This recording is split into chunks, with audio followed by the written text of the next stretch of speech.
ಅವರ ಸದ್ಭಕ್ತರು ಆಗಮಿಸಿದ್ದಾರೆ. ಅವರಿಗೂ ವಿಶೇಷವಾಗಿ ನಾನು ತಾವರಗೆರೆಯಲ್ಲಿರುವ ಸದ್ಭಕ್ತರ ವತಿಯಿಂದ ಸ್ವಾಗತವನ್ನ ಕೋರುತ್ತಾ, ಇನ್ನು ಈ ಒಂದು ಕಾರ್ಯಕ್ರಮದಲ್ಲಿ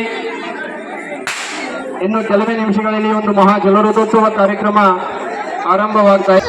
ಒಂದು ಕಿರು ಸನ್ಮಾನ ಕಾರ್ಯಕ್ರಮವನ್ನ ಇದು ಸಂಸ್ಕೃತಿಯ ಪ್ರತೀಕವಾಗಿ ನಡೆದುಕೊಂಡಿರುತ್ತದೆ.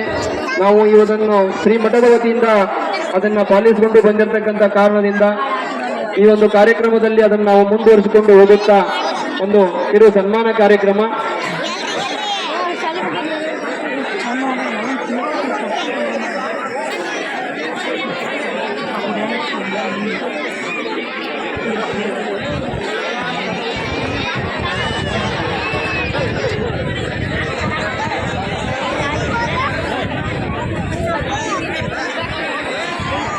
ಉದ್ಘಾಟನೆ ಕಾರ್ಯಕ್ರಮದಲ್ಲಿ ಈ ಒಂದು ಜಾತ್ರಾ ಮಹೋತ್ಸವದನ್ನ ಉದ್ದೇಶಿಸಿ ನಮ್ಮ